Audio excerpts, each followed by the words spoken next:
in the sky. Hey, hey, Hey, hey, hey, hey. hey. How is everybody doing? If you ain't got no money, you know what Brady said. Hey, y'all. Hey, we are here. We are back. It's Friday, and on Fridays, we talk about it just like that. How's the Indeed. chat doing? Hopefully, you guys are having a wonderful day. Show us some love in the chat. Ash, before we show love in the chat, how are you doing today? I am blessed and highly favored of the Lord, and so is Carrie. Because after it only took 3 seasons, almost 4 seasons, for her to find a backbone. And I'm not sure she really found it all the way, but I'm grateful for small miracles, and I can't wait to get into this 30-minute episode, Tyra. I cannot wait. 30 minutes are there. The first time was cute. Now you're trying to piss me off. Because why? I've become accustomed to these videos and all of these things, at least, giving us some material to work. The sad thing is that even with it being 30 minutes now, it has an undercut. Like, oh, we were getting so much more with that hour. No, we get just about the same amount of content. So it really doesn't make a difference. But, here we are. Thank you guys for getting in here and showing us some love. Be sure to hit that like button and let us know your thoughts on the episode. Now, I just felt like we couldn't just jump directly into this because this is a monumental situation with the ending. Oh, it looks to be the ending of it all. So we're gonna take a couple of moments with Aiden in the relationship, and then Oh gosh. we're gonna share our thoughts. So we're gonna share our thoughts because I just want to know why. I just want to know why. It's okay. Come on. Carrie and Aiden getting back together. We're going to be waiting for how is Carrie going to hurt him? What's she going to do to fuck it up this time? And so we had a challenge as writers to figure out this has to be on Aiden. Like this chapter of their relationship, he's got to be more of the flawed one. What are the chances this would ever happen? Exactly. That was a red flag right there.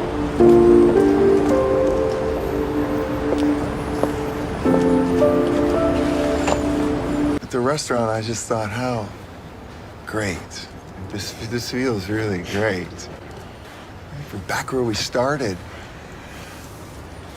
But this is where we ended. I mean, that's all bad. It's all in there. Okay, yes, it's the same place, but we're not in the same place. There's plenty of room for you and 3 other Virginians you might want to bring up here sometime. I mean, after they've known me for more than a week. I hope I catch a salmon. It's the only kind of fish I know how to cook. Prairie. Hey, you like salmon, Wyatt? You can't catch salmon here. It's Virginia, not Alaska. Oh, hey, she was being funny. It's okay. Just stop being so rude, Wyatt. And look at the ceiling height. You'll never hit your head. This is really something. Okay, you don't have to do that for me. But I want you to be happy. I am happy. I wasn't planning on telling you. Kathy told me I can never hurt you again. What? I wasn't planning on telling you. They're all red flags. What do you think about that? Man, I gotta have a talk with her. Are you gonna hurt me? Of course. And I'll hurt you, and we'll mix it up. You planned on hurting her. We'll get pissy. It was your and intention. We'll work it out. What do you mean you betrayed me? Back the whole time. Because we agreed to wait for each other, and I slept with someone else. Well, I didn't agree to that. Stuff to one side. He's a demon. Carrie, not tonight. I slept with Kathy. How did I wind up the bad guy? Wow! Come on now. I need this so fucking much. Move your stuff. Vile. Oh God, I need this. Now, I felt that it was important for us to take a little trip, and shout out to the people who saying, yes, never would have made it. I made it on time. Yes, you are right on time. We are just starting. Thank you for joining us. Hit that like button, please. But I just could not fathom why the show would put us through this for 3 seasons just to break it off and to hear these writers word it under the guise of, oh, we know that you longtime Sex and the City fans were just waiting. How's Carrie gonna F it up? Because she's the perpetual F up in their dynamic. So yeah, how's she gonna ruin this? So we had to make Aiden the ruin.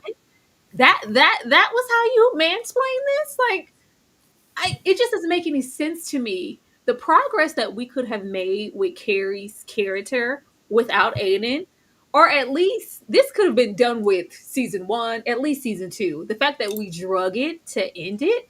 Ashley, I'm gonna come to you. How did you feel after watching this little supercut? What are your overall thoughts of the episode, and why do you feel like the writers went this route with their relationship? I think, oh God, I think it's what they've been doing with this whole show. I think it's some form of rage bait. And I also think it's like the shock and awe factor, because there was a way to reintroduce a Aiden and have this amicably not work. But what you guys did, and again, I don't know the Aiden from the Sex and the City. I'm not there yet, child. But this Aiden was a menace to society from the day you got there. And I don't think, as far as like plot convenience to ingratiate us to Carrie, it honestly pissed me off more at Carrie. It's not a fact, like, we don't hate Aiden strictly because of because we love Carrie. We hated Aiden because he was just a hateable person in this series, at least in just like that. Like, I literally despise him, and I'm not a fan of ruining a character just to try to ingratiate us to our main. Like that I think that's lazy. I think it was too easy to make him a villain, and we didn't have to do that. But from watching that clip, from the day he entered in that two-piece set, that jacket that buttoned up on both sides, I hated it. He was a walking red flag, and he was literally doing things to torture her. When he's in her closet and pushes her clothes, he's like, ha, gotcha. Even when he busts the windows of Gramercy, it was like, this is where Wyatt got it from. You are a terrible, loathsome creature. His constant boundary pushing. Last night, Tyra, when he told her, oh, you stink, get away from, you gonna put me out of my own bed, ho? I would have fought Aiden. That's the difference. I would have fought Aiden. There's no, I'm working this all out with fear and trembling because I owe it to you, Aiden. Hell, nah. If I cheated on you back then, you probably deserved it. I'm over it, Tyra. This never had to be like this. Like, I could get it, oh, it's familiar. I need my cat wet. Let's do that and let's get him out of there. But this perpetually, like, let's see him abuse her. Because ultimately, in my opinion, that's what it turned out to be. This was a mission for abuse and harm. He wanted to cause Carrie harm. You made me buy the Gramercy and sell my old apartment. I could have been there fine sitting on Big's money, even more of it. Like, Aiden, diabolical, and shame on you writers. Shame. This wasn't necessary.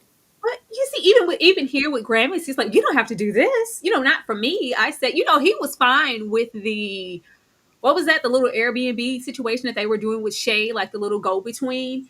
There was never just a moment where Aiden was okay to move forward with Carrie. And the fact that we pretended all this time, and the fact that the writers sit there and they uttered that out of their mouths, like, you're waiting, like, on pins and needles, when is Carrie going to be the F up? Because it's always her fault. It was like, no, this is Aiden's turn to not only be the F up and the catalyst for this relationship to end, but this felt like revenge.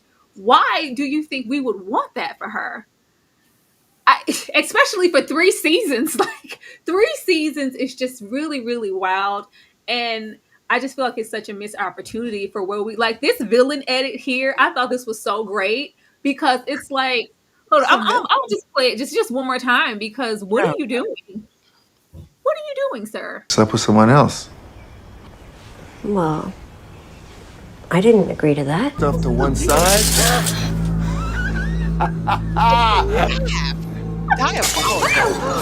Carrie, not tonight. I slept with Kathy. How did I wind up the bad guy? Wow! Come on now. I need this so fucking much. Oh your stuff. My gosh, that is like horrible. Did you see him lick his hand? Yes. I need this so much. Like, Gutter bucket. Oh gosh. and it's just like, you mean to tell me he's been waiting with this pocket of resentment because whatever I do up until this point is valid because you're the one. I know I can count on you to mess up. And the writers were counting on us to think that also.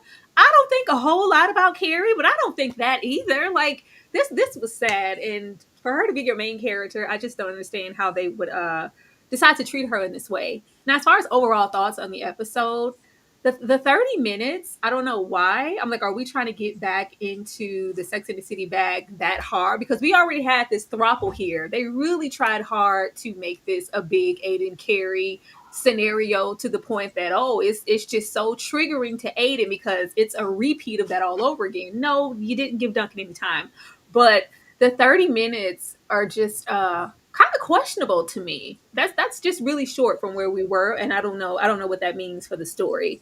But starting here, I only thought it would be right to start with her because it was the, main draw of the episode. Um Actually, how did you feel when we got here, before we get into all the baggage later because it is in portions, and we just had this sit down because yeah, I'm trying so hard to catch you or size up Duncan that I'm sitting down here. Like he felt very much so threatened. He felt jealous. And it's like the suspicion. And I could give Aiden something, a leg to stand on, if Carrie was moving in any way that she did in the past. This is not that. This is not that at all. But the fact that he was so invested in this, it was very strange. But how did you feel about this sit down in the way that he was coming at Duncan and the fact that Duncan kind of entertained it? He was like, you can leave. Duncan, you don't have to. No, I don't have anywhere I need to be. This is fine. Like, I'm going to entertain this. But it was giving Carrie, what you doing with this man? What is his purpose? Because I don't think it's fitting you. But how did you feel about this sit down? Yeah. And just to respond to somebody in the comments that say it wasn't Aiden's fault. That was the cheating Carrie did on him in the past. I'm saying it was for future crimes because he deserved every bit of everything after the way he's acted and just like that. I know she was probably wrong in the moment, but damn it, in the future he deserved it. But as far as this conversation is concerned, I mean, again, this just goes into his personality at this point. The person that they've created Aiden to be, and in just like that, is a habitual line stepper who has no respect for Carrie or her boundaries. She pleaded with this man. She asked this man over and over and over again, please leave him alone. Like, there's nothing down there for you. Like, you don't have to have no talk with him. He's literally just a writing partner. And Aiden, from the gallery the night before, when he's interrogating Seema and the gardener and everybody else, it's like your insecurity is screaming, Aiden. And this forced conversation was very odd. I think that Duncan kind of got a kick out of it. He was like, oh, he's doing all this? Like, he's doing all this? Everyone from the outside can see what was going on clearly, except for Carrie in this moment, because of course later in the episode we find that Carrie saw it and was just like, I'll sweep it under the rug. That's what she's been doing this entire time. And I think this scene was just a perfect demonstration of that, because what the hell? Like, girl, you don't have to let him do this. Like, snatch Aiden up and go back up into the halls of Gramercy. Like, we don't have to be doing this. This is your house. This is your property. There's definitely shade to be had. My issue with Carrie in this moment was when she went to sit with Seema and she's like, I set a clear boundary and he just, passes it and he just doesn't care. He's not respecting. He never did. He's never respected any of the boundaries that you've set so far. It's just been you acquiescing to whatever the standard was he set for what he wanted in that month and how long he was going to be away and how much time he was going to align for you and the kids and what was about Aiden and what was about you, which was really nothing. It hasn't been about you for quite some time. But the fact that she thought that they were in some area of, okay, when I say that this, like, Aiden hasn't, respected anything. I just really thought that this was comical how far that they wanted to get back into that big Carrie bag.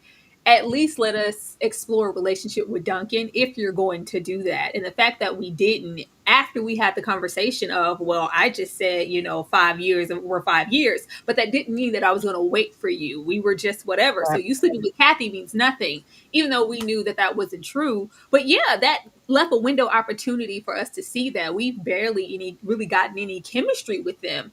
Even when we get here to where it's like, oh, okay, well, fine. You guys are going to work on the writing and the paper. I'm just going to come down to offer these good old steaks or whatever. But I'm really just checking. It's all just giving. I don't trust you. After so long, it really gets ridiculous. And I, for one, I don't really give a damn what Carrie did before. I'm not interested in seeing 60-year-olds pay each other back for what they did in their 30s. Like, leave me alone. Leave me alone. Anybody who can watch this and say, "Well, I mean, did you forget how she treated Aiden?" Oh Yeah, no, they're saying it. I mean, if we're gonna go on those grounds, then we shouldn't even be here. We shouldn't even be here. And if it was a moment where Carrie was moving with Duncan, where it was like, okay, girl, this is really given. This is, but yeah, their relationship hasn't been grounded in trust or evolving enough in 3 seasons for us to feel any like, oh, Carrie, no, if she was to even look at Duncan sideways, she didn't put her lips on this man. Those stakes are not set in their relationship for a very long time, especially this season. It's just been extremely broken. But once we get here and it's like, this is something that we've been doing and are going to continue to do, whether you're here or not, we're here for the stakes and all those good things, but it's going to just take a while. You should probably just, fine. He doesn't cook the steaks. He already had the thing with the smoking. And if you have watched Sex in the City, you know how it is with Carrie, Aiden, and those damn cigarettes. It was a whole obstacle in their relationship. That's why he got all extra about that man and his pipe. But it's like, yeah, oh, you stink. It's like this is very reminiscent of the past and him being triggered, her cheating on him with the cigarette, sneaking off to smoke and sneaking off with Big. And it's just all too much. Get off of me. You stink. That's why his outburst was so damn extra when it shouldn't have been. And clearly, Carrie is hurt and broken because I'm just, writing. I haven't really done anything. And I've been the one making most of the sacrifices for our relationship. For you to get here unannounced and treat me like this isn't cool. How did you feel when he told her, get your stinky ass off of me and go take a shower? Like you needed to be cut. Because you would never in the halls of my Gramercy that I paid for with Big's money, would you ever disrespect me in this way? You gonna kick me out of my own bed, Aiden? And then get mad when I'm sleeping in the guest room? Because first of all, I'm not sleeping in the guest room of my own house, sir. There's never a time, if you don't like how I smell, and you don't like these cigars, then kick rocks with open-toe shoes. Like, this infuriated me because it was so disrespectful and there was so much, and it got me to thinking, and maybe it's true. Maybe he's a serial unaliver, undercover, or a DV person because, like, borderline abusive to me. The way he talks to her, don't touch me. When he broke her window, remember, don't touch me. Oh, get away from me. You've hated her this entire time. You really have. And I think this was just that. And I'm glad he did it because I think this was the reality check that she needed. Because again, in the episode, she's telling Seema, but yeah, it's probably just a blip. Like, I'm just going to brush it under the rug and pretend that it's not really happening, like Miranda. And it's just so aggravating. But this would have triggered everything in me in this moment. I probably would have came back and dumped ice on him or done some manner of evil because there's no way you're sleeping peacefully in this bed and you just told me to get out and that I stink. Like, I can't, Tyra. I don't know. I don't know if it's because I'm late to the party as far as when I first watched Sex in the City, but please leave a comment in the chat and down below if you're catching this on the replay. Were there a sector of the of you in the audience that are just like, yeah, hell yeah, Aiden, it's Roxanne's revenge. She deserves every bit of this. Like, is there a set? I just can't. Like, if we right now. She's saying, really? I loved it. Carrie is a raging narcissist. It was nice for someone to tell her the truth. People on TikTok are saying that this is the thing. Like, she deserves this, every bit of it. I would love for the raging narcissist to be told the truth by the people that she's wronged in the past seasons. If it was Miranda, I would have been here for it. The fact that it's Aiden, and Aiden has become a mirror of Carrie, being a raging narcissist and gaslighter himself, untrustworthy. Like, he's been all of those things. I can't root for that. Like, if this was old Aiden, I could, but it's not. He's like a shell of him, of his former self, and he's a villain in her this fantasy, this novel.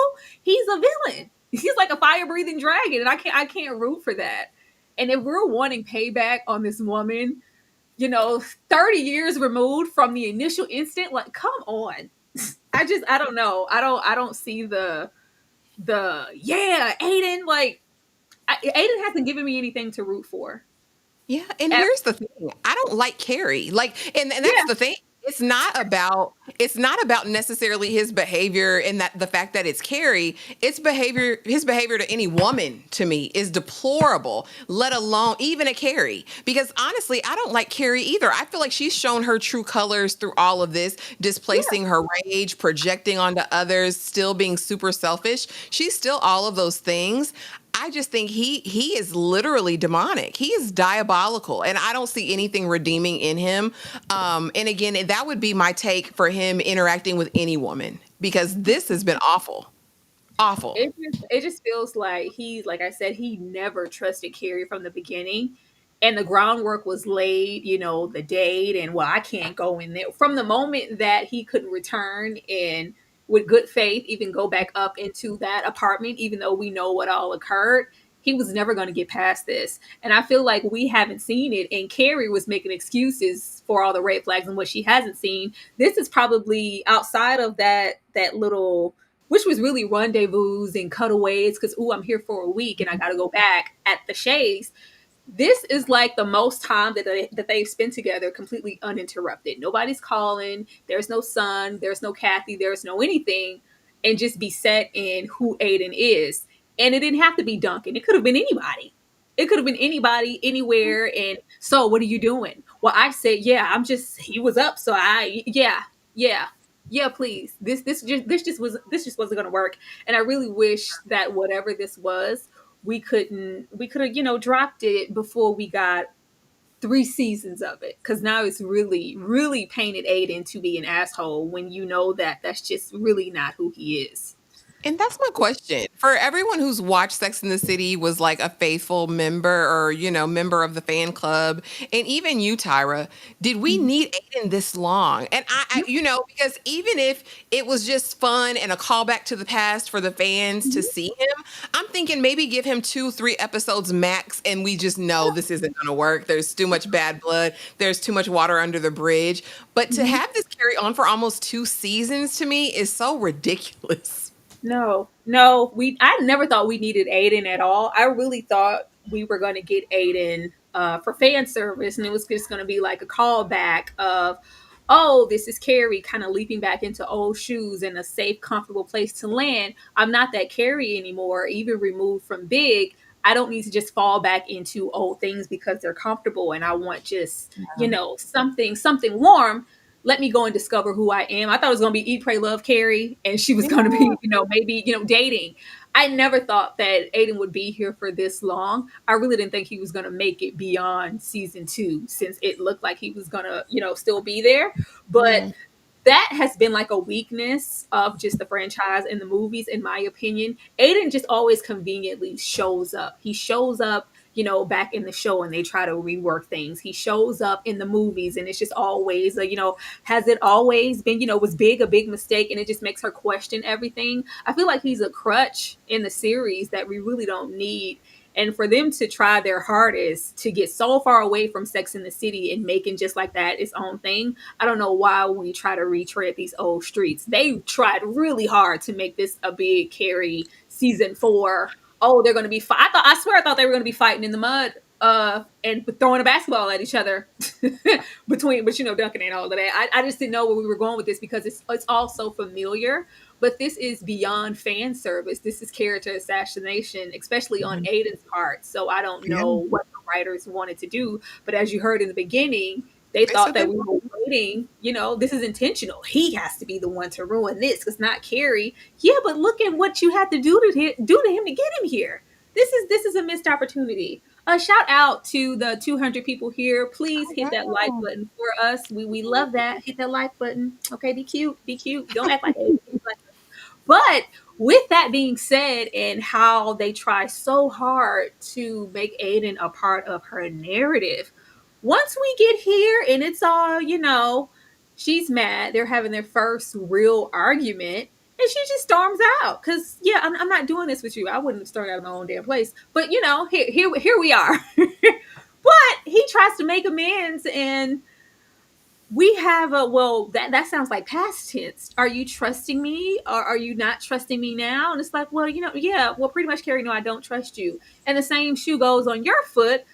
Are you with the relationship now? Are you still, standing strong for us and us moving forward? Or is that broken? Yeah, I had so much stake in our relationship and now not so much. And then Carrie decides to purge all the things that she was, okay with. Because I was okay with it. I didn't care. We're fine. Miranda, we're fine. We're 20 years and da da da da. But no, I dealt with this, and your son and your kid. It's a thing, Aiden. I'm sorry, but it is a thing. It is a thing. And yeah, and you slept with Kathy, and it's an issue now. It's an issue now. That's my main issue with Carrie, is that she waited this long to voice her discomfort, to voice this disillusion of whatever this was. We knew it was never okay. And she wants to say in the same episode that she set boundaries and you clearly crossed them. Yeah, these little minimal boundaries that you set this past weekend with Duncan, and you leave him alone. There's no need for you to investigate something that's not happening. Even though, you guys, I saw you in the chat saying like she knows that there's some chemistry and some things with Duncan and da da da. Is there? And even whatever it is, if she didn't act on it, she's in the clear for me. But how did you feel about this? And is this really goodbye?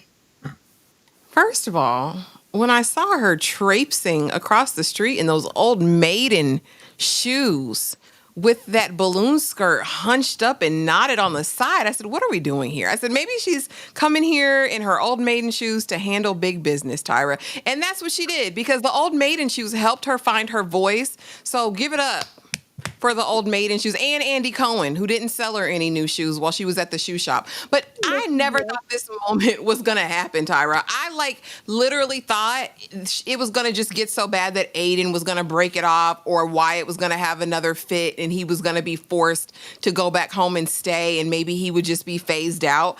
I never thought she was going to find the gumption to open her mouth. And it's surprising that this was the thing that did it. This was the thing with Duncan that did it after he had you sleeping in the servants' quarters. This was the thing that did it and had you looking like Little House on the Prairie, riding ATVs to the corner market. But I'm glad it came out. But let's be honest, right? It's always been a thing. Carrie has just been in denial and been a liar this whole time. Every single one of those things that you so markedly called back to him in this episode grinded your gears, I think. And she even kind of mentions it that this was her like damn mea culpa, I guess. Like, this was her penance that she's been paying all this time. Like, I gave you 100% because I wanted it to matter to you, and I wanted to prove that I could be faithful and I could be good and I could be this. Baby, if you couldn't just be that, it was never going to happen. If he was holding that over your head from the beginning and treating you as such from the beginning, he's never going to be in a position to forgive you. What makes me so sad about her character is the fact that we arrive at a certain age and you still don't have any discernment or self-awareness, Buki, or you can't, see the forest for the trees. You're that blinded by Aiden's dad bod. Like, I don't understand. I don't. And I tried to chalk it up to, this was the one that got away for her. She feels regret and she feels shame maybe for how she acted in the past. But that's still not enough to endure abuse. I don't know. I was happy we finally got here. I said, finally, she got a kick in the pants. I think, like I said, I think it was the old maiden shoes, and she came out and she told him the truth finally. But for me, the kicker was Tyra. When he says, well, I need 100%. I don't give a good God darn. Don't forget 100%. And I said, if I see a tear strike her face, Carrie, I'm going to slap you. Because I don't give a damn what you need. I want to see what your son needs, ho. Get out of here. Don't slap her, Ashley. Yeah, that was my thing. and we know, and we knew what it was, and she knows what it is now. There was never a moment here where Aiden took any accountability for where they are currently and who he is now. Aiden is very much, I think he is a jaded man, and he's been extremely jaded because you couldn't tell him in the show that Carrie wasn't in game. I feel like he felt like he settled with Kathy.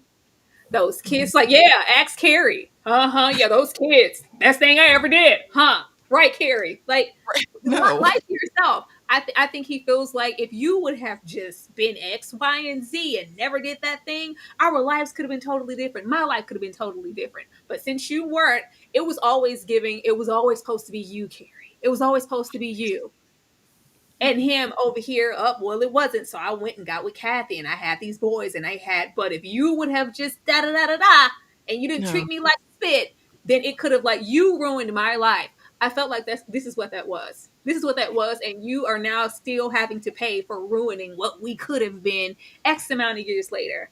Like, I I really wanted more for Carrie in the midst of 3 seasons, but however, this is what they decided to give us. I don't never have to see Aiden again. I'm hoping that this moment on the street was enough closure for them and him not getting his 100%. Excuse me? That's the last thing you have to say to me. Well, I need 100%. Yeah, I needed a whole lot of things from you too, Aiden, and you didn't give me those things. You didn't even try. Better yet, you didn't even care to, because you don't deserve that. When I tried to give you the best of me, and 2000 and 2001, because yeah, that's where we were moved. Even when I'm going for a walk, I thought she was gonna go for a walk and go cheat with Big and go walk and lose his dog where they were going, trying to rehash old stuff. Yeah, you didn't give me what I needed in 2000 and 2001. So yeah, I can't give you what you need now. And I want people to take note of that, though. That I think that he's definitely got the pathology of an abuser. And I think even just that part of it, like, if you wouldn't have done this 100 years ago, I wouldn't be the man that I am today. Like, you ruined everything. You know why it's crazy? Because I had him with Kathy, because your womb wasn't available for me. I just think that is just the worst kind of manipulation that you can bring into something, because this whole time you're trying to make her pay. And she's trying to live up to the standard, and it's making her miserable and treat everyone terribly around her. This was just so toxic and so bad. And I don't wish this on anyone. I pray this type of situation never finds anyone here, anyone I know. This level of delusion and toxicity, I don't wish it on anybody. It's awful. The writers made this Carrie's arc of I'm a better person. Like, instead of us seeing it through new lived experiences, seeing her grow roots within her friendship, like how she Mm-mm. treated, you know, we didn't get it that way. They thought, oh, look, you see how hard she's pressing and sticking by Aiden. This is her character growth. And I just didn't. I didn't know that was the route that they were taking up until now, until I heard that message of, oh no, now it's Aiden's turn to mess it up, because we were all waiting on Carrie, because it's typically her. The fact that she didn't mess it up, and the fact that she fought so hard, I tried, I did everything, and this is the arc you wanted to give her. Strange choices were made. I'll just say that. No, because it makes her a fool, and it doesn't ingratiate her to the audience anymore. Like, I don't like Carrie. I still don't like Carrie. No. I probably don't like her even more after this. Like, that's not what it did. You just ruined a character. You just ruined Aiden for no reason, really, because I still don't like Carrie. And then I think it's a disservice to also just assume that everybody who just hopped on the and just like that bandwagon are viewers of Sex in the City. Some people Mhm. might, hey, yeah, sure, I want to watch it. It's on. It's something new. I've never seen Sex in the City in my life, but it's a different show. How much do I need to know? Not too much. Let me get into it. You wouldn't know the groundwork for whatever's going on here to even move in this space. You would be looking like, is she a fool? What's wrong with her? Does she have low self-worth and self-esteem? Why is she standing by this man? I don't know. But even with this, because I did want to acknowledge where we end off after this, after she lets him know, yeah, I'm not giving you that 100%. Aiden is hopefully gone. And then we put on our Sunday's best, because Carrie's always going to serve a look. And we go on down to that little whatever. I guess she goes to have dinner with the girls. And I was like, so everything that has been an undertaking from their relationship, the outpours, outcries, the attitude, the misplaced anger, that debris that she threw all on Miranda, we're not even going to acknowledge those things or tread them, because now that this is over and I'm not giving you 100, Carrie doesn't even have to be accountable for how she conducted herself in her friendships. All right, I just wanted to say that. But let's get over here to Seema. Seema is musty. Case closed. Put a stamp on it. She's musty. I did not think that we would roll the armpit deodorant gag over into like 3 episodes. I was like, oh, we're really making this a thing. But since when does Seema have savings? We jumped over that hurdle very, very quickly. All of a sudden this episode, y'all, Seema had a rainy day fund. She had savings. Hey, how would you get this? This is phenomenal. Oh yeah, with the way that the market's set up, and I got it for a steal.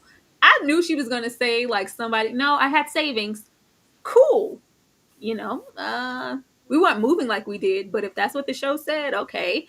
But we get into this body odor in business meetings. Old Logan Marshall Green, Adam here. Baby, he's spending the night. He got his spend a night bag, as we call it. Having a good time, jumping on the bed all soaking wet. And he is just so enamored with those damn armpits. And girl, I could really just, he got in there again. It's like, I could really get in there if you thought about using, this special bar. It's just like, I guess I could rub a little bit on. But by the time we have this opportunity in this big business meeting, that waiter has really bad BO. It's not the waiter. It's Seema. She has to duck off to go rub deodorant under her pits and utter what we've heard her utter for the past couple episodes. I'm not this woman. I'm not this girl. This isn't me. It feels like she is trying to invalidate whatever this romance is, because I'm not this girl, and who I am, the Seema, I can't be with this type of man.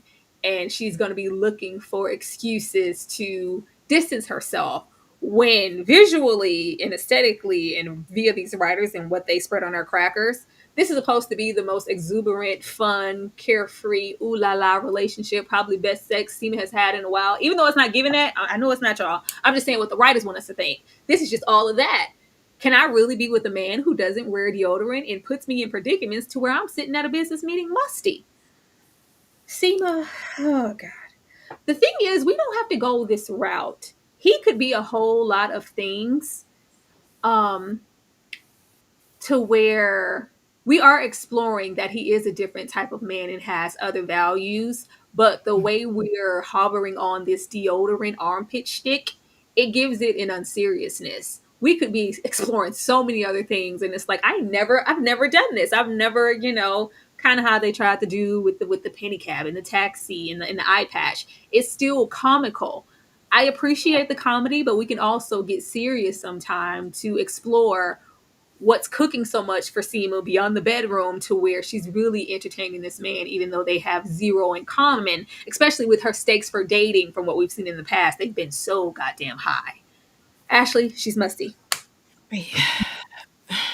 Seema's too old to be fun. You too old to be funky like this and not understand how funk works. The way funk works is that if you have built up an odor so much so that it is wafting around, that means that it's taking root. Do you hear me? It's taking root in your clothing.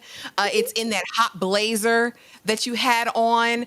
And without going in and doing a deep dive and thorough cleaning of said pit, your little cover up of your travel size antiperspirant is not going to do the job, Seema. You're too old for this. You're too old for this. You learned this in high school at the latest. At the latest, you learned this. I hate this. The gardener's a degenerate. He's a pervert, and he's got a fetish for underarm meat, because you mean to tell me that you would rather taste onions and hot peanuts under her arms than you would her deodorant, a fresh smelling situation, and then you kiss her in the mouth after you went tongue deep in said pits. I'm so disgusted by him. It very much gives this is a fetish and this is strictly for sex. I hate it. Then let's get to continuity. We know there's none. Yeah. Seema's a brokey. She could not buy into her business that she had been at for 100 years. And now she's got this expansive, large lease space. Y'all sell it to somebody else. I'm not buying it. You can't purchase it. And I honestly hope she loses this deal for being musty because you're too old to be silly.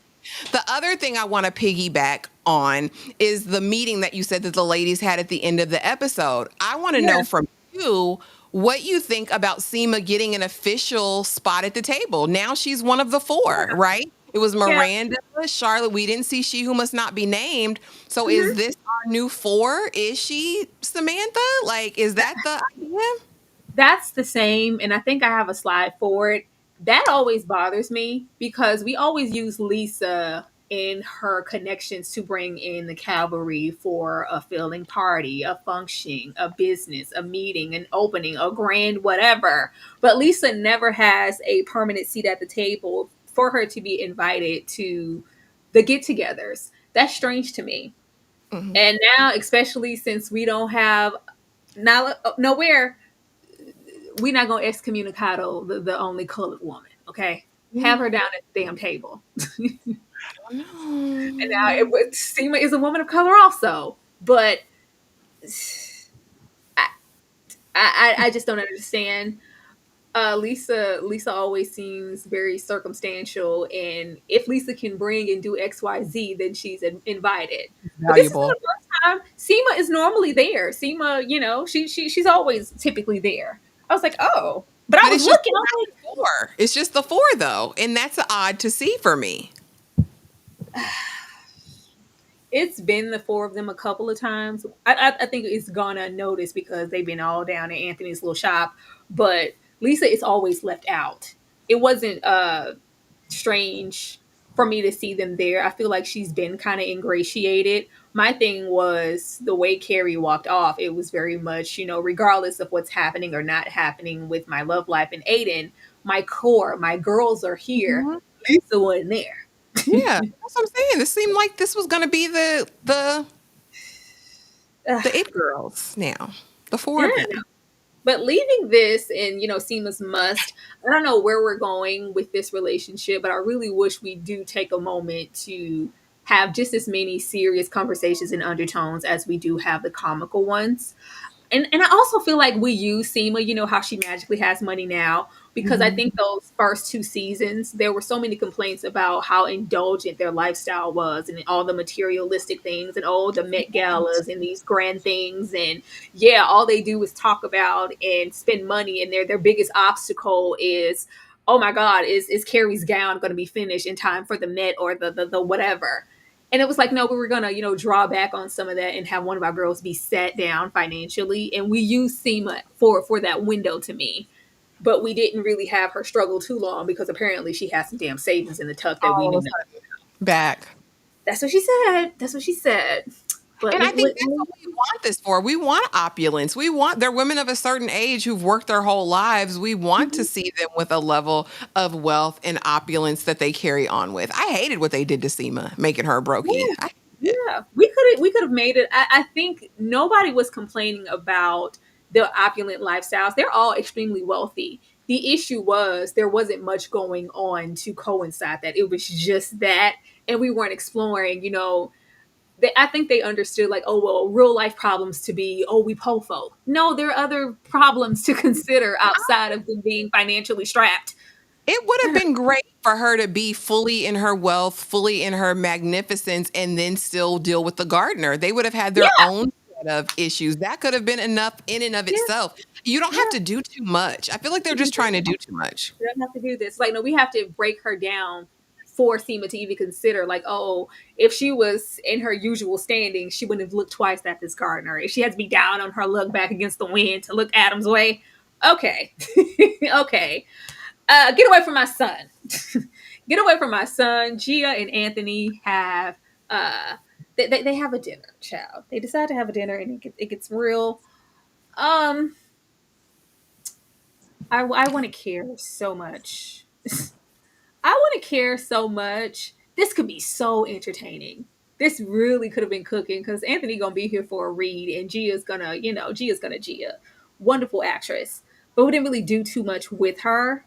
Um, I mean, I don't think any of us expected this dinner to go well. And it was fun, the whole gag of the penis salt and pepper shakers, and you're such and such from down on such and such with your fake accent, and I do actually love your son. I have real intent, even if I'm in my 60s and he's younger. Give me a chance. My issue is we don't care about their relationship either. I need more of him and Giuseppe, and why we would want them to be together, regardless of what the mother thinks. And it's just very, hey, son, when you're ready to come home and forget about all of this and this old man, I'll be there waiting with funds. But I'm going to cut off funds for your lifestyle and all that good stuff as long as you're with him.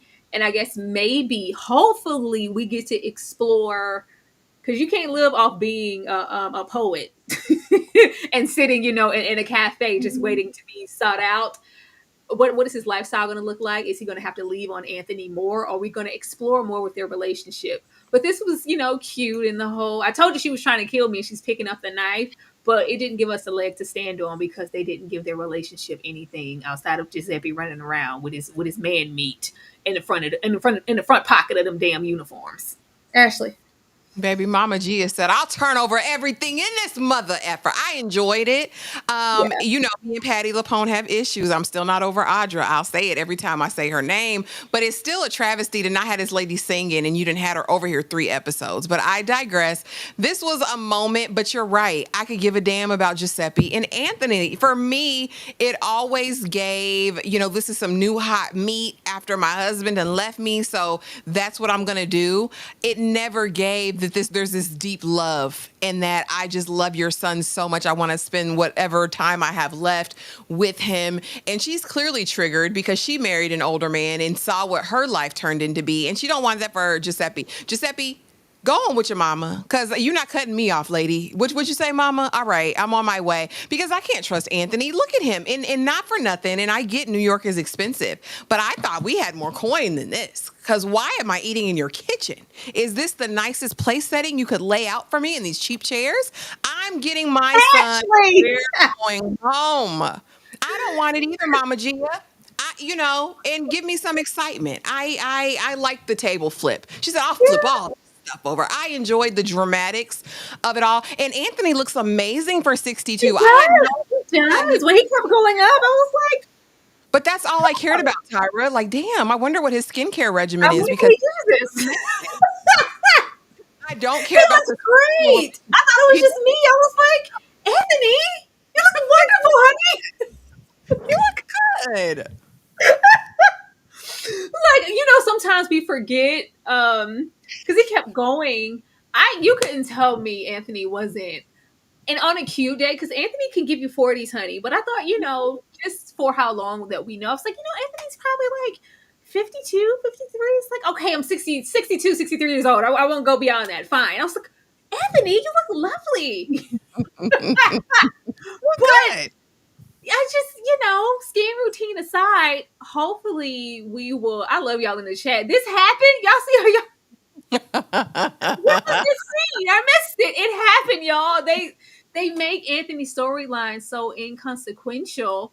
It just doesn't matter. If we would have, explored, and that's what I'm saying when I'm getting into us being fortunate enough to have these longer episodes. They have time to really do something with every single character here, and we just don't utilize the time well to where we can't even stand up like, yeah, you fight for this relationship, Anthony, because it means so much. Y'all didn't explore it. But it would have been cute if she got to sing a song before she left. But we got drama. We got dramatics. I wanted her to flip over this little cardboard table, this card table. But she didn't. Why do you have her eating on that? And what is this? I was so just, what is this place setting? Anyway. Well, it was just him. It's just Anthony. He said, I don't need a robust home. I don't have any children. It's just me. But leaving this here, hopefully we get something. Little Miss, I've fallen and I can't get up.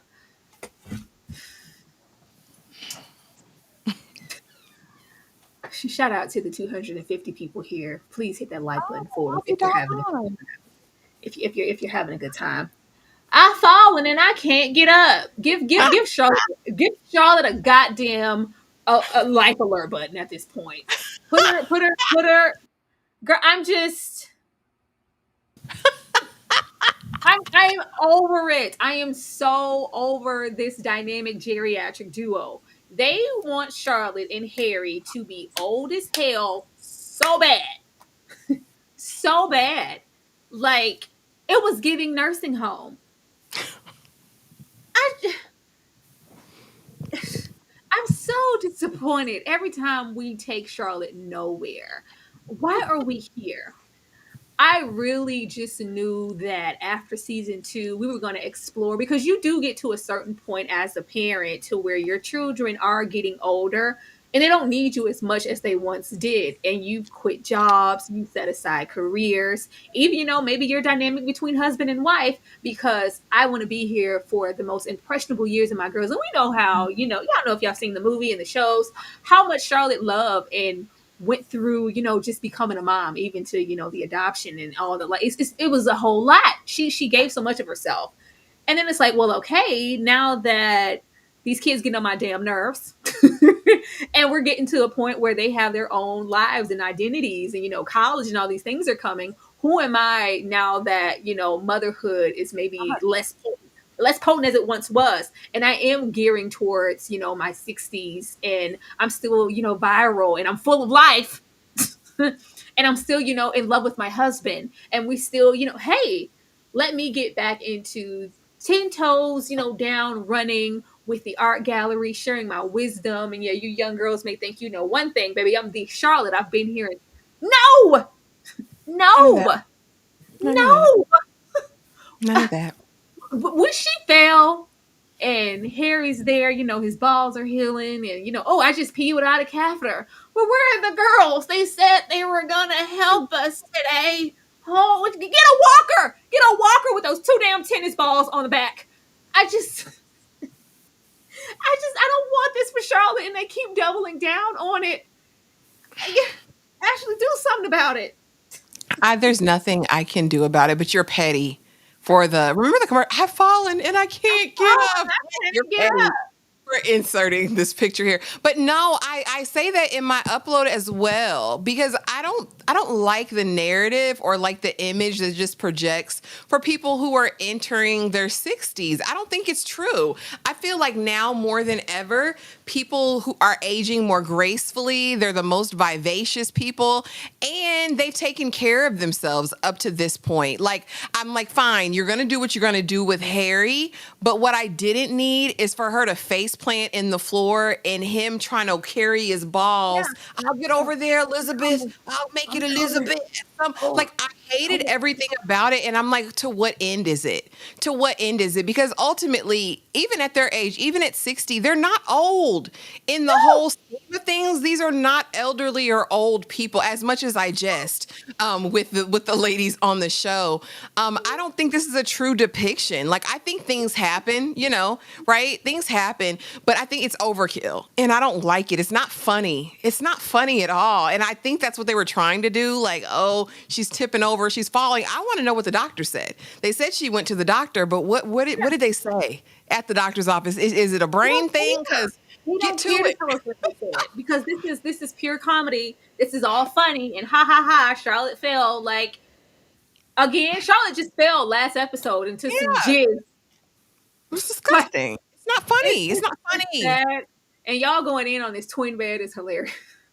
It is a twin bed. This twin bed. I don't know what they want us to do with this. Like, I would even just love for them to just be exploring how virile and vivacious they are and how much they love each other, even with, the woes of the cancer. Those things can still be there. But if it's just like, whoo, like, we can't do it like we used to do, like we were getting older, that's cool. Those are plausible things. The life alert button is a bit too much for me. Charlotte, please. Because if we're already here, season 3, I don't know how many seasons they're expecting to get. Where are we going with this? What's next? Is she going to be bedridden? Is she going to lose? I was like, Big are they Mama, trying you to give are? her a disease? I was like, are they trying to give her a disease as well? Because this is Yeah. very like she can't walk two spot like, and then she's sitting there at the table that night. So she navigates her way out to eat, but now she's face planning. But wait till Yeah. your medicine kicks in. What medicine? What is really going on? I just hate the depiction. Honestly, I could deal with Harry going through whatever. I can't deal with Miranda falling all over herself. I need to understand it.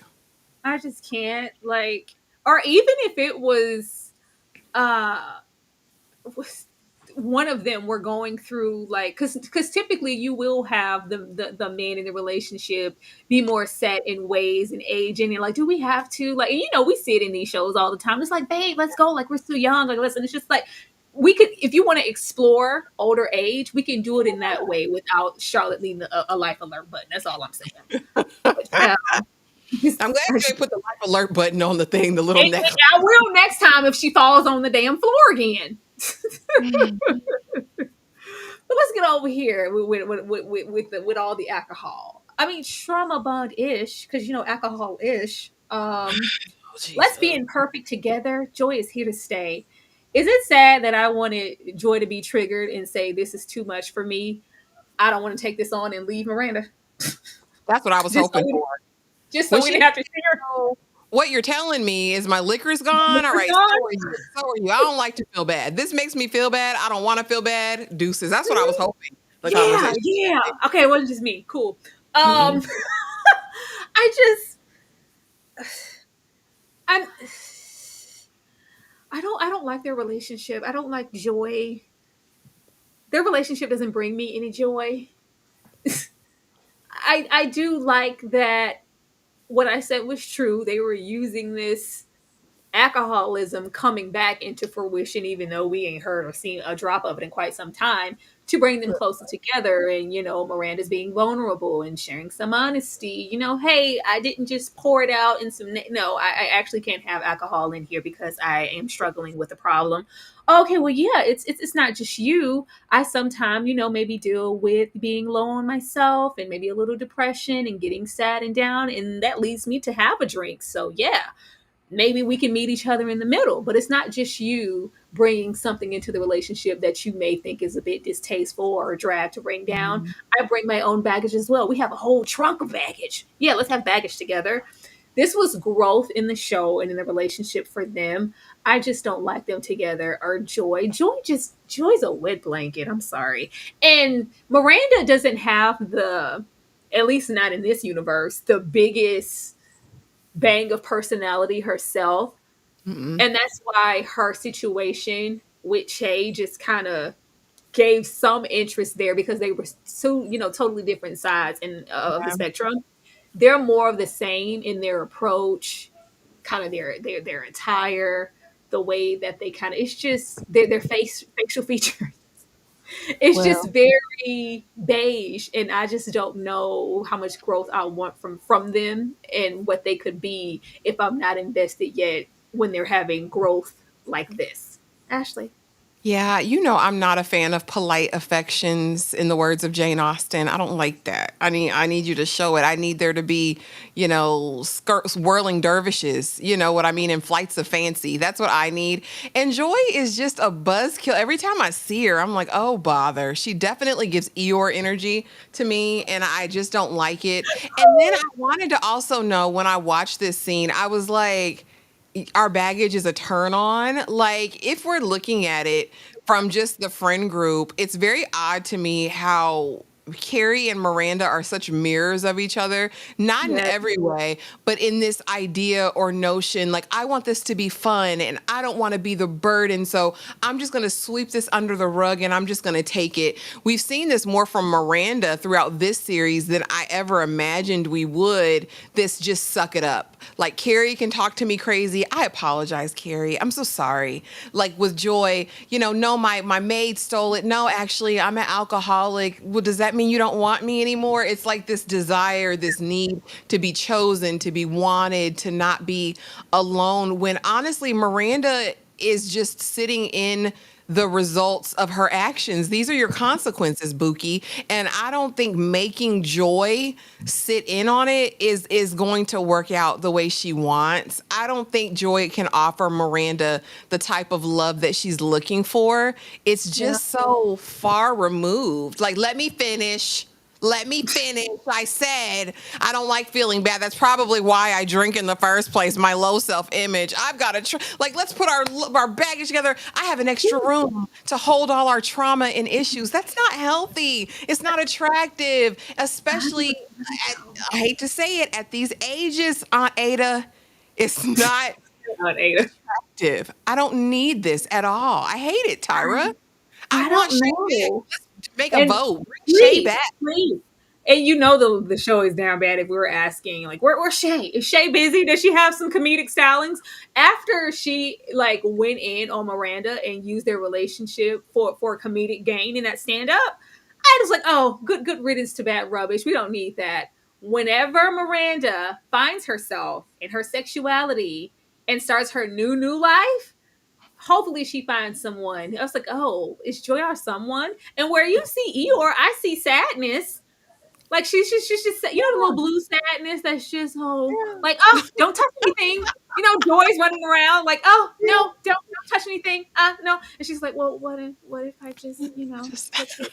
Oh now it's blue again. Now Riley's sad as hell. Like why'd you touch him? All the balls are blue sadness because you walked around touching stuff. Even though Joy tried so hard to keep you away from it, it's very Eeyore. It's like, oh bear, oh darn, Oh, I Father. It oh is. bother, oh poo. It is.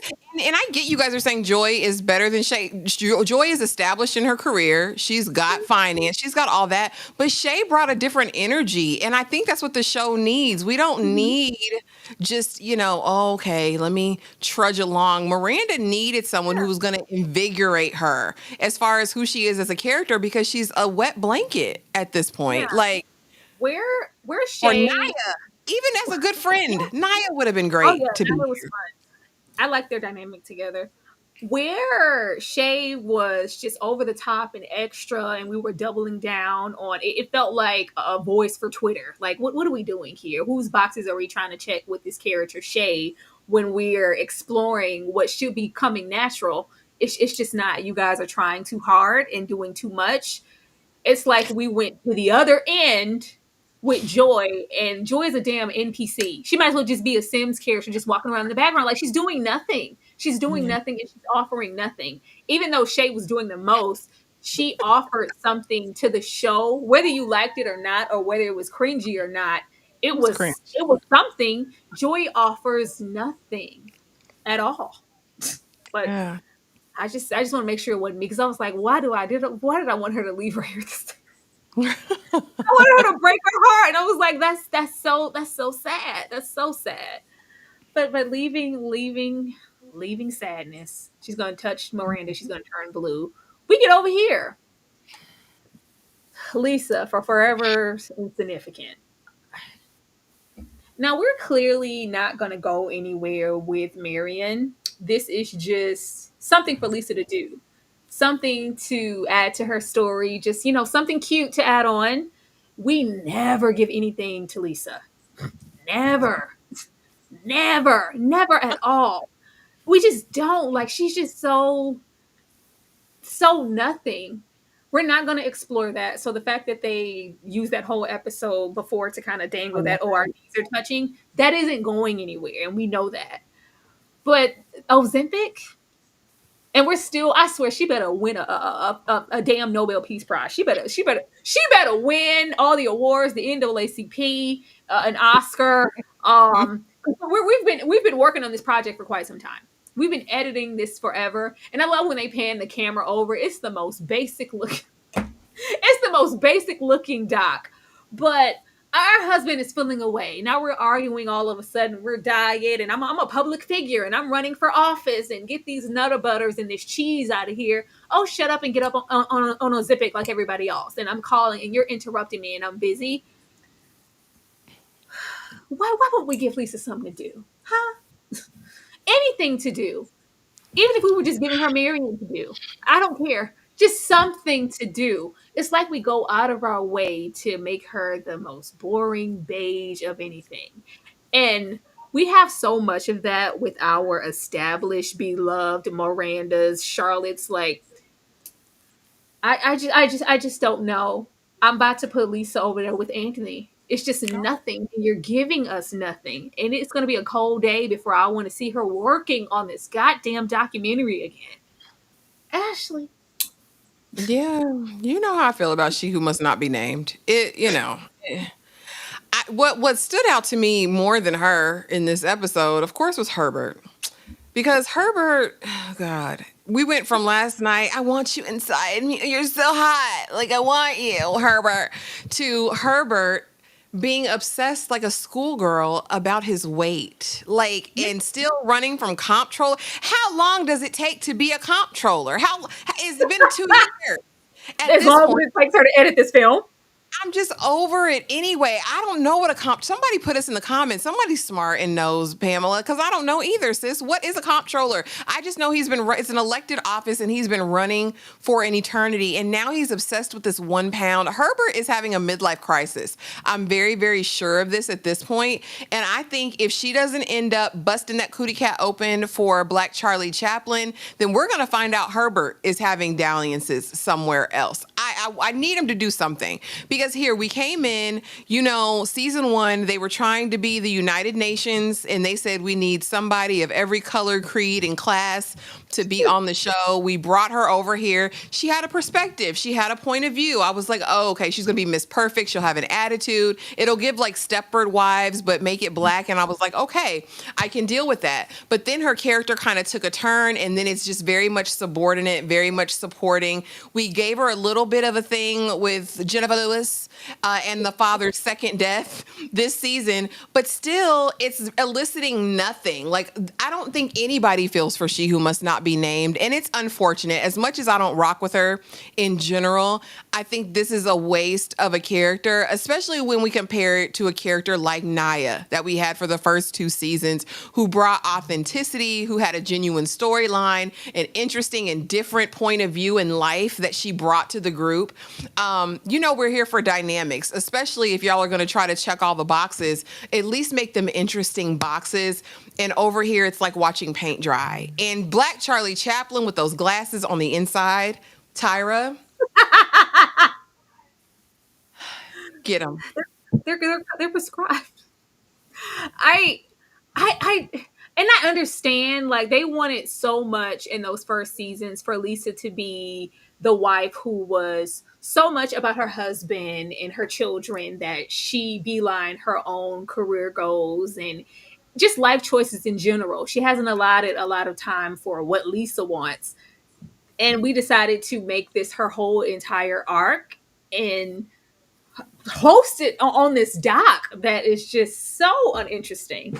If we wanted to do that, like, can we at least have it be something interesting on a level of having Herbert really have to readjust his life and come to terms with she's not there for me in that way anymore. Like, you've changed so much. Like, I needed you. We're like, that isn't even taking precedent in their marriage. That's why we forgot he was running. You still running with, how long does that hasn't even been a staple there for him to feel disenfranchised as a partner or as a husband, unlike before, because any other time, even with the kids, you were at the beck and call, and we could depend on you, and you were super mom. But now, since you're so wrapped up in this doc and you're spending all this time with Marion, like, it's alarming. Like, there's stuff to work with here. There is. We have room. And because how often do we get this presented? This Black nuclear family who's well-to-do. There's even the issue with the mother-in-law. Why can't we dive in and explore those dynamics in, like, the wealthy Black, like we're dealing with in Gilded Age, kind of, but make it modern? I think that's a thing we could talk about. How is she placed in Black environments as this bourgeoisie Black who's, it lives on the Upper East Side? Like, I think that's a nuanced character that we could have gotten into and behind. You remember when we had the Best Man final chapters and we had Sanaa Lathan's character, and that chef or market man, he was looking oh so good because uh Tay Diggs, Harper, he was gone. He was all about himself and the work and that. And meanwhile, I'm here trying to, and this man is showing me everything that I feel like my husband has never been like. But I'm going to stop it here because the temptation is getting too strong. We could have leaned into all of those, even with Marion. Really, I don't even think, like we said, it would be cute if he had an open marriage. Yeah. If it was, an open marriage situation, but we know that it's definitely not that. Um, yeah, there's possibilities here, but we never give her anything, and I mean nothing. But taking What, it 2 minutes this here, episode? How long were the scenes that she was in this episode? Like 2 they were minutes, 3 pretty minutes, short. They were pretty short. It was enough for her to say Ozempic.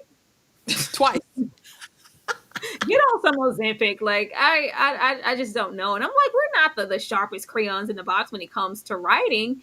And like I said, we were discussing this earlier.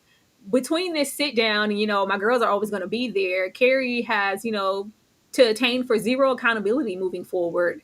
But how did you feel about this? And that it's like, oh, my girls are here. So everything that she did, and I'm going to say personally to Miranda, it doesn't matter now. No, it's very interesting because we know that they've changed Miranda from who she was in Sex and the City to over here, because y'all said that she would have never let this ride. How Carrie was behaving with Aiden to how she treated her in the walls of Gramercy, right? But then also we did see a moment, and I didn't like this on Seema's part, but it showed that Seema has the ability to confront Carrie about issues when she felt away when Aiden was coming on their summer girls trip, whatever, or thought he was. It was like, that didn't make me feel good. Like, this is about me, and I'm, so and so. Even though I didn't like it in relation to the friend, I said, oh, Seema's someone who will stand up and voice her grievances or call a thing a thing. Unfortunately, now there's no one in this friend group who's going to call Carrie out on anything, clearly. I think this is indicative of who Miranda has been through all of And Just Like That. Very docile, very passive, it's okay. Like, it's fine. We'll just brush it under the carpet and we'll just move on. I don't want it to be heavy. I don't want to be a burden. I don't want to cause an issue. And I'm scared you won't be my friend. Here's the thing. If I've been friends with you for 20, 30 years, there should be nothing I can say, do, whatever, that puts me in fear of losing this friendship. I would think at this point they would be sisters, and I can tell you hard truths, and I can tell you when you're acting an ass, and I can tell you when you're doing great. But here, I don't feel any of that. That's why, when we first started watching, I was telling you, I don't believe them. I don't believe them as a friend group, because why am I afraid to tell you the truth? That's not any friend I would have, Tyra. It's not. That's the main thing that has ruined their dynamic for me, is nobody's acting like their real selves. And even Charlotte has a level, even though Charlotte's the one who's in love with love, and she always thought, and oh, it's my prince will come. Charlotte's very much, always going to be that hopeless romantic. There is a level of accountability that Charlotte, offers to the friendship, and things like they typically go there, and we haven't had anybody do that. I'm hoping that this sit down is not the final whatever, and we never have to address how you've been moving as a person and how you treated me, because now Aiden is a non-factor. I'm hoping that this isn't that, but I've learned to lay my hopes by the side with the show, because we wanted to show so much, but that's been an active thing with all 3 seasons. Nobody can say anything bad to Carrie. Nobody can say anything bad to Carrie. I don't know. I don't know what that's for. I don't know. But yeah, Yeah. we can't zero accountability, and y'all, Lisa is not at the function because she's busy with her movie, her doc, I guess. These 10 episodes. Oh, but leaving this here now. Trow, this trailer.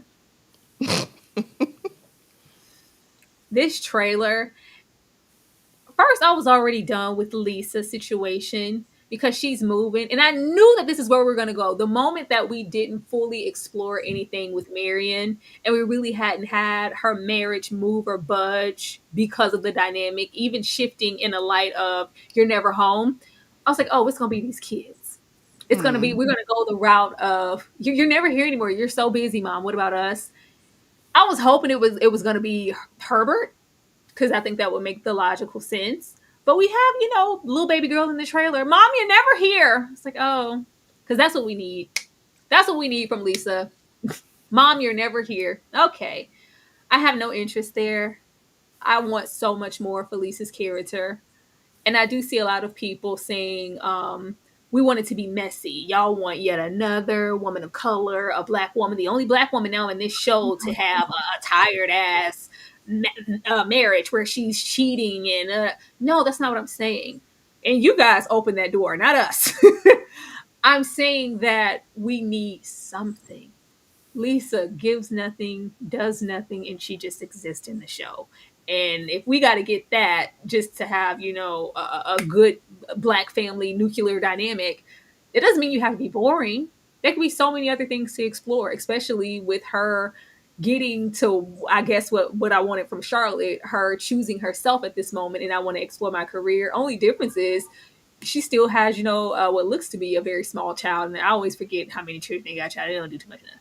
But it's, a small daughter and all these other dynamics. And how do I get to the point when I was so present? Is it selfish of me? Because, you deal with that a lot as a parent, feeling selfish when you do choose yourself. We don't even do that with her. There's no depth. Do something with it. Seema's in the trailer again saying, I'm not this woman. I can't date this man. Girl had the nerve to say in this trailer, when Adam fixed his lips to say, yeah, my mom passed away, I think he said from cancer when I was a little boy. She's like, oh, yeah, he has mommy issues. He has trauma. Oh, God, yeah. I can't. I was like, what?